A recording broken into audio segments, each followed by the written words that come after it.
Welcome back, welcome back. I'm gonna do another little shadow room. Found some interesting videos. Jacob was alone in the middle of nowhere, sleeping on a stone. And then heaven opened above him. Genesis 28.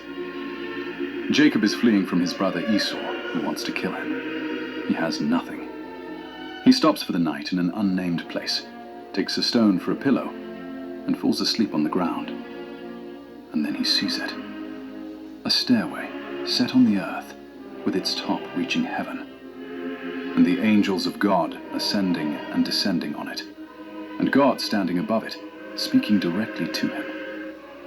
A fugitive sleeping on the ground in the middle of nowhere, receiving one of the most significant divine encounters in all of Scripture. When Jacob woke up, he said something that has echoed through human history ever since. Surely the Lord is in this place, and I did not know it. He was afraid and said, "How awesome is this place? This is none other than the house of God. This is the gate of heaven." He named it Bethel, House of God. Most people read this as a beautiful dream and keep moving. They have never read what Jesus says about it. John 1:51. Jesus looks at Nathanael and says, "Truly I tell you, you will see heaven open and the angels of God ascending and descending on the Son of Man." It's never a wasted time when you chase your mind. Fuck gold. I'm trying to get goals that'll replace the grind. 'Cause there's no wasting time. When the spirit replaced the mind. Inner space, this space is mine.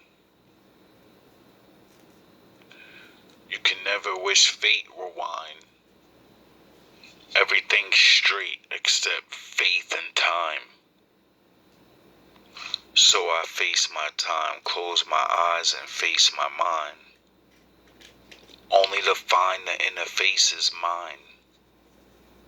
'Cause we all look the same when the light's out. But I could shine in the dark 'cause of my inner spark, my heart. Or is it my spirit that creates shine? The spark of life. My ark a wife.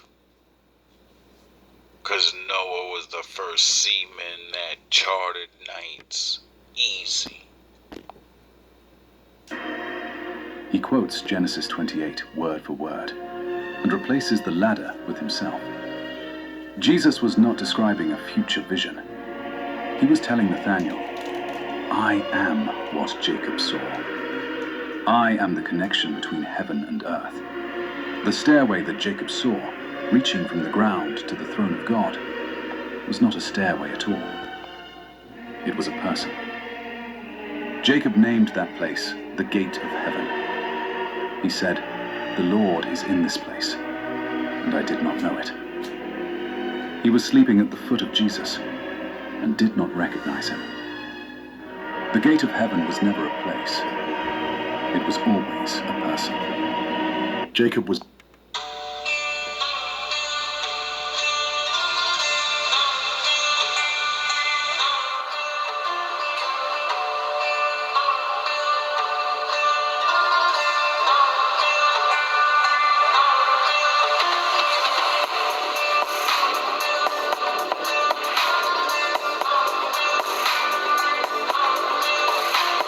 Yee yee!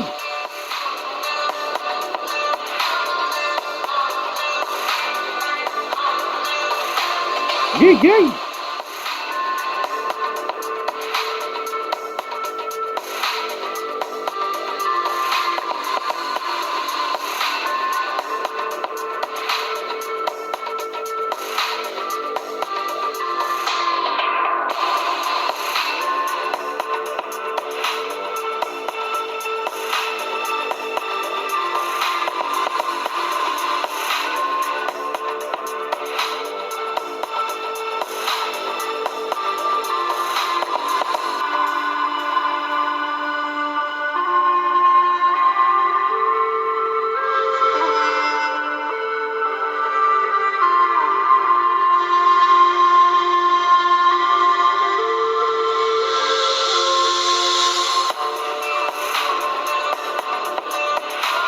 Yee yee.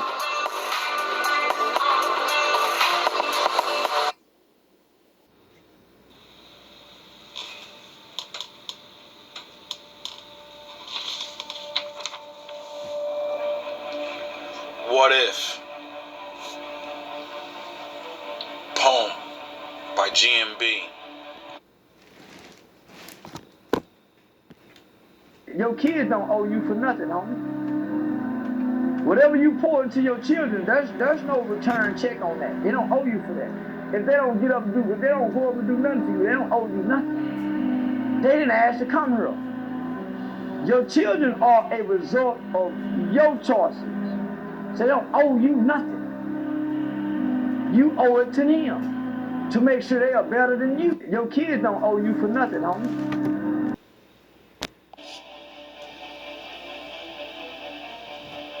What if? What if God wanted our bodies in the dirt? Not in a box. So we can return to the earth. What if being in the ground created a curse? What if our bones helped satisfy the plant's thirst? How come? How come we get buried 6 feet and not 7? What if we go up to hell and go down to heaven? Be careful when a naked person offers you a shirt. I mean, if the person had any clothes, he'd put some on himself first, right? So I never trust anybody who says, I love you, and the person doesn't love herself or himself. How can he? How can you give something you don't have? You must find something wondrous, the uniqueness of one's own self, to remind us that each of us is worthy. My job at the plant ain't the biggest bet, but I pay my bills and stay out of debt. I get my hair done for my own self's sake, so I don't have to pick and I don't have to rake. My life ain't heaven, but it sure ain't hell. I'm not on top, but I call it swell if I'm able to work and get paid right and have the luck to be black on a Saturday night. Hey! Self-love is very important. You got to look at yourself and like, be careful.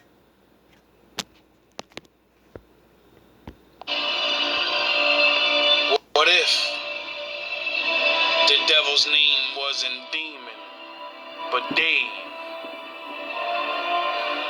Why do we get put in the floor when Jesus got put in a cave? I could be wrong, or I could be right. What if God was a color? And what if that color was the light? What if we couldn't see him? Only with our minds, not our sight. Because our brain is the third eye, if you open it right. These people aren't Japanese, Chinese, or even Korean. Neither is this American legend, nor all these people. They're actually Ryukyuan. But why? See, the Ryukyuan people were people that inhabited the southern islands of Japan, as you can see pictured here, with the most famous one being Okinawa. For most of history, they had their own kingdom, and it was called Ryukyu Okoku, which means Ryukyu Kingdom. They had their own king, their own court, and their own culture. They didn't even speak Japanese, they spoke Ryukyuan or Luchuan. They looked different, they dressed different, they even had their own religion centered on a female priestess called Noro that was more powerful than most men in Okinawa. They only became part of Japan in 1609 when the Satsuma domain conquered them. The crazy part is Japan wanted the Ryukyuans to keep it a secret that they just got conquered because the Chinese were trading with them. And the Japanese were banned from trading with the Chinese because there was too many Japanese pirates, the Woko pirate raids. The Ryukyuans kept it low-key and paid tribute to both China and Japan for like 276 years. They couldn't tell anybody that they were Japanese, but they just were conquered by Japan. The even crazier part is that when the Satsuma domain invaded, they literally banned weapons. These people could not use any weapons like swords, bows, so they started developing their own form of martial arts using farming tools and also their bare hands, which freaking became karate. And a quick anecdote, like karate means empty hand, but it was also written as karate, and this kara is also to, which is also tang in Chinese, which is tangzhao, which means Tang Dynasty. The Tang Dynasty used to teach the Ryukyuans martial arts back in the 1300s. Unfortunately, in 1879, Japan decided to fully take over control of Ryukyu Kingdom. They kicked out the king, which is this guy here. His name's Shotai. And they named the area Okinawa Prefecture, and now known as Okinawa. If you're American, you've probably heard of Okinawa, and it's because of the World War II crazy battles. But Okinawa is an absolute beautiful place. It's tropical, super sunny, beaches everywhere. It's basically like the Hawaii of Japan. Wait, historically too. These people aren't Japanese. If I didn't know, I wouldn't mention. These are things that I've learned being in the hood dimension. Heaven on earth could be a bad idea. I could be venting. 'Cause hell was paved with good intentions. She might not have told you this, but my daughters do not respect men. So I'm letting you know that now, and I'm not joking when I tell you that, brother. And they have mouths when it comes to them getting into disagreements and engagements with men. And they will verbally put some lashings on you, brother, because they don't respect men. I'm just giving it to you forefront, brother, so you know what you're... She might not have told you this, but my daughters do not respect men. There were 4 cups at the Last Supper. Jesus refused to drink the 4th one. The Last Supper was not just a dinner. It was a Passover meal, practiced for 1,000 years. Every detail deliberate. Every cup had a name and a meaning. 4 cups, each one tied to one of God's 4 promises to Israel. The cup of sanctification, I will bring you out. The cup of deliverance, I will deliver you. The cup of redemption, I will redeem you. And the 4th, the cup of completion, I will take you as my people. The Passover was never finished until the 4th cup was consumed. Jesus took the 3rd cup and then stopped. Matthew 26:29. I tell you, I will not drink of this fruit of the vine from now on, until that day when I drink it new with you in my Father's kingdom. He deliberately did not drink the 4th cup and walked out into the night. Then in Gethsemane he prays, Father, if it is possible, let this cup pass from me. The same cup. He knew what finishing it would require. The Father said no. Fast forward to the cross. John 19:28. Jesus says, I am thirsty. He is not simply dehydrated. John records this as deliberate, happening so that scripture would be fulfilled. They lift wine vinegar to his lips on a hyssop branch. Hyssop, the exact plant used to apply the blood of the Passover lamb to the doorposts in Egypt. The first Passover and the last, connected by a single branch. He drinks and says, Tetelestai, it is finished. The Passover meal that began at the table ended on the cross. The 4th cup he refused to drink in the upper room. He finished at Calvary. Nothing was accidental. He is the Passover lamb, and he chose the moment he finished it. There were 4...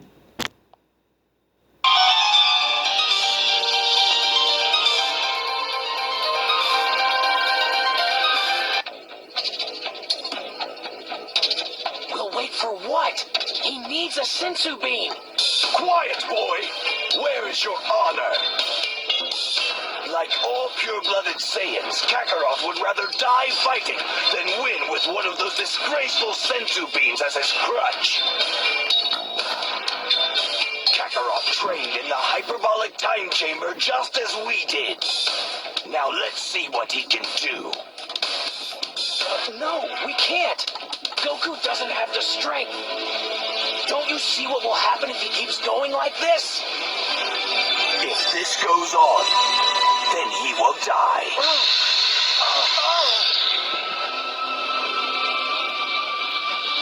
But that will be his decision. It is painfully clear at this point that no one among this group is stronger than Kakarot is. Not even myself. So he deserves to have the fight of a true warrior. And that means to the death. While we all just stand here and watch, I won't be part of it. Aren't you the one who has never stopped talking about how great a hero Kakarot is? If you have so much faith in him, then wait and see what he will do. Have you ever noticed in Dragon Ball that nobody really transforms just because they want to? Every form is emotional. Goku, for example, watched Krillin, his best friend, die by the hands of Frieza. It broke something inside him. That scream, that wasn't power, that was grief, turned into something destructive. Gohan against Cell didn't go Super Saiyan 2 because he was ready. He did it because he snapped. When he saw Android 16 die, he stopped holding back. You said that your people have been fighting for 400 years. Man, your people's too. So I just want you to explain what you mean by that. You know what I'm talking about. Y'all all know what I'm talking about, man. Don't sit up here and try to bait and not know what I'm talking about. Y'all know what the I talk about when I say these things. Your people too. Have you ever noticed in Dragon Ball that nobody really transforms just because they want to? Every form is emotional. Goku, for example, watched Krillin, his best friend, die by the hands of Frieza. It broke something inside him. That scream, that wasn't power, that was grief, turned into something destructive. Gohan against Cell didn't go Super Saiyan 2 because he was ready. He did it because he snapped. When he saw Android 16 die, he stopped holding back. Not out of courage, but out of rage. Future Trunks, his entire world was already falling apart. But when he saw Future Gohan die, that pain pushed him over the edge. That transformation wasn't hope. It was loss. Even Vegeta, his first Super Saiyan transformation didn't come out of pride. It came from frustration, from realizing he might never be who he thought he was. Explain it. Not everybody knows what you're talking about. Radio Raheem, I don't have to explain what's understood, man. You know what I mean by that. You know what I said by that. I ain't got to go further.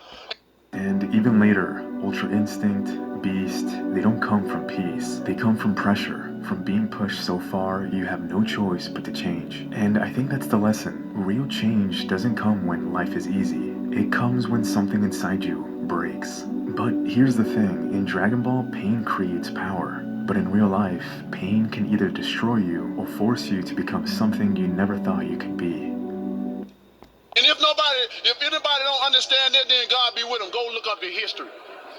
Go look up the history. Don't everybody believe in Google? Go Google that. See what I'm talking about. You know what I'm talking about, man. You know what. I dare you to sit up there and say, explain. You know what I'm talking about, man. It's fighting people. You know we've been fighting 400 and still fighting to this day. To this day. To this day. You just sit here and you don't know what I'm talking about? A Florida man now believes 210 million people were here in 1492. Do you believe that 12.5 million people were here in what is called the United States? No, because somebody told you there was a vast wasteland. Now, what you do, the scholar Dobbins, what you do is begin to take the church's records and look at how many Native Americans they wiped out. Because, you know, the church, which was busy trying to change us, kept a very definitive record of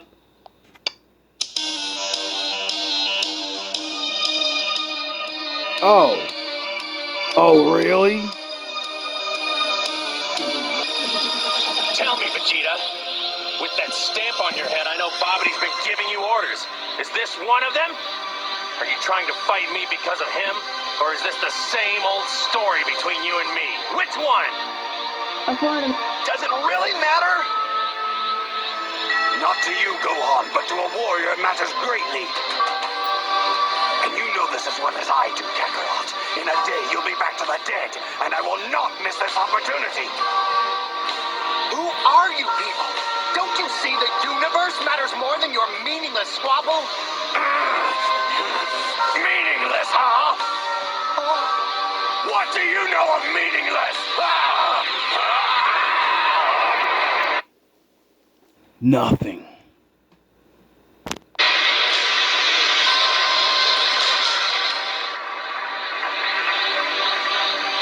Spend most of your life ruled by another. 210 million people were here in 1492. A Florida man. 210 million people were here in 1492.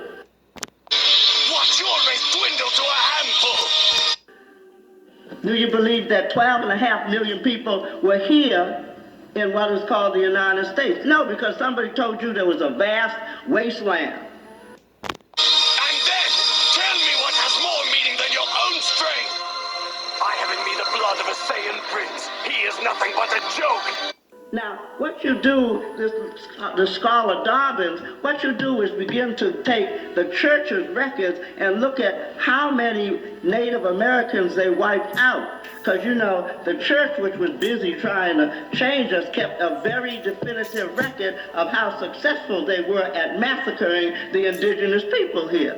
Verrazano, in his diary, very carefully documented the phenotypes of the people here from Central America up through Nova Scotia, where my father's people come. What has more meaning than your own strength?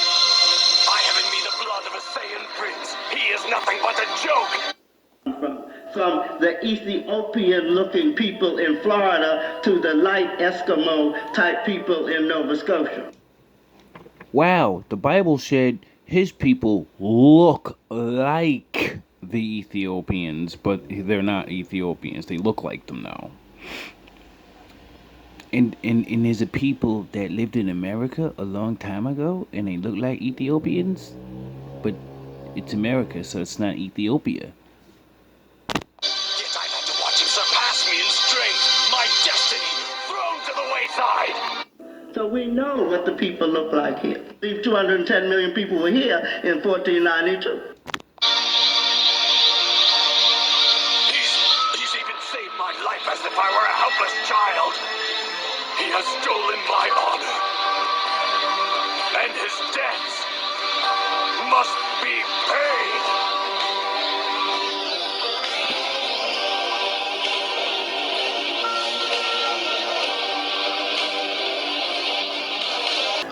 Men love women under far less conditions than women love men. That sounds like the opposite of love to me. Well, if you love under far less conditions, that sounds like desperation. If you take a majority of men versus a majority of women, a majority of men would like a majority of women. However, a majority of women definitely don't like a majority of men. Yeah, I agree. That's why I think women love more. Because when they pick somebody, they're selective about it. They put more time and energy into it. Whereas for a guy, the woman is a lot more replaceable. That's why even Sneeko over here was like, oh, you know, you might step out and f another bitch or whatever. It's like, okay, well, how much do you actually love your woman? Are you willing to do something like that? Like, that has something to do with how much you love the person. It absolutely does. Why? Because it requires you to step out of your own selfish frame of reference to see how your partner feels about something. You only prioritize the things that you want in life. That says something about how you view love of another person.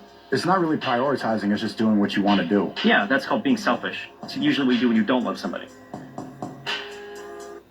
He was on point with that. I think that a lot of women could understand what he was coming from and how he was saying it.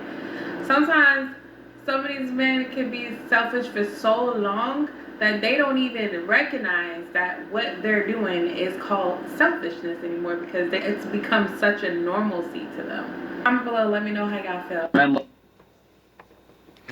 I wonder if the same thing happens to women. I wonder if women get tricked into being selfish and do the same goofy shit. Because, you know,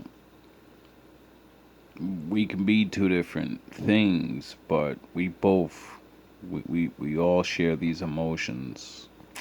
So I do agree, but, you know, as a good man, a lot of women are disappointing. Really. We have an epidemic of men and women that are delusional, that want to live a life they weren't designed for, or they don't want to work for it. They could be designed for it, you know. That's why you have dreams, and I should be living like this. You got to work for that shit, though. Like, you know what I'm saying? Turns out salt is so powerful. Men love women on. It turns out salt is so powerful. Oh, Stains what on do we have clothes here? nowhere to hide in its presence. Really? Got a grease stain? Just sprinkle on some salt. It helps set colors. Then pour on a bit of white vinegar and dish soap. Really? Gently rub it in for 2 minutes and just give it a normal hand wash. It'll. If you were born in the 80s, maybe the 90s, you know, and Big Grandma was still alive, remember how Big Grandma could make anything new again? Remember? She wasn't like Mommy that went to the washing machine, came back, and the shit still looks faded and, you know, stains is visible, and then they gotta buy another shirt and buy another shirt and buy another shirt. Well, isn't it really strange these things have always been on the earth, and Big Mama knew about it, but now we gotta get taught by some fucking TikTok video how to clean your clothes and keep them for a long time. Isn't that fucking strange? Come out clean. No Got clothes way. that have turned yellow over time? Here's a quick fix. Put your clothes in a basin. Add about 5 centimeters of toothpaste, a pinch of salt, and some laundry detergent. So Really? Most people would just throw it away. soak them in warm water around 50 degrees Celsius for 10 minutes. 10 minutes? Gently scrub away and watch those yellow stains disappear. Embarrassed by a yellowing shirt collar? Really? No worries. I've got a tip for you. Mix salt, laundry detergent, white wine, and white vinegar in Wear warm them up water. every Scrub day. the collar in the solution for a minute, and it'll look good as new. And for moldy white clothes, place them in a basin, throw in about 5 centimeters of toothpaste, Mold. a good amount of laundry detergent, a little salt, Put a and a little fire splash on that. of white vinegar. Soak in warm water around 60 degrees Celsius for 15 minutes. Give them a gentle scrub and say goodbye to the mold. You If your salted clothes so are well fading, behaved. don't toss them out. Try this trick. Add some table salt and a bit of baking soda. Okay. Then soak in warm water for 15 minutes. Clothes washed this way won't fade anymore. What if your towels have turned yellow and might have mites? Add toothpaste, white wine, and dish soap to warm water. Stir it up, soak the towel for 15 minutes, and gently rub it. This will clean out all the bacteria and mites, leaving your towels fresh and clean. Can Let you me do know this your to my thoughts. bread?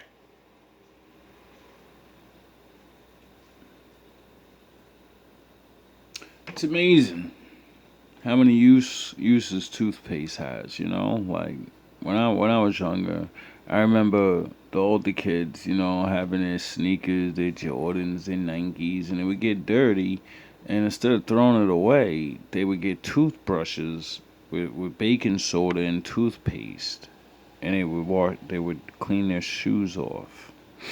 I remember that was a thing. Instead of my shit's dirty, I'm gonna go buy a new pair now.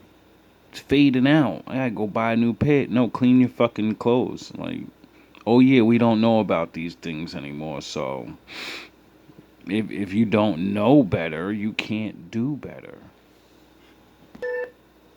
The closer you get to Christ, the more sinful you're going to feel. Did you realize that? Everyone who's ever seen a true reflection of God is deeply convicted of his own sin. Peter said, Lord, depart from me, for I'm a sinful man.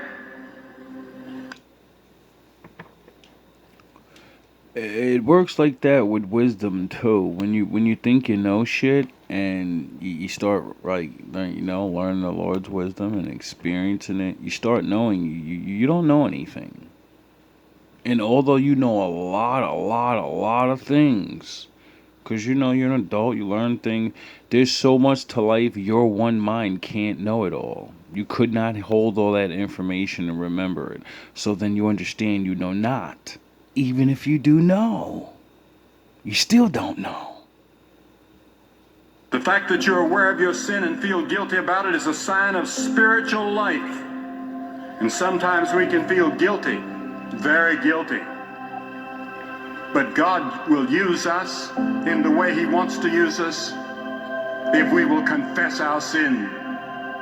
Only God can forgive us and cleanse us, and He's provided that way by the blood of the Lord Jesus Christ for you as a gift to you. You don't have to work for it. You don't have to pay for it. You don't have to do anything. It's all free.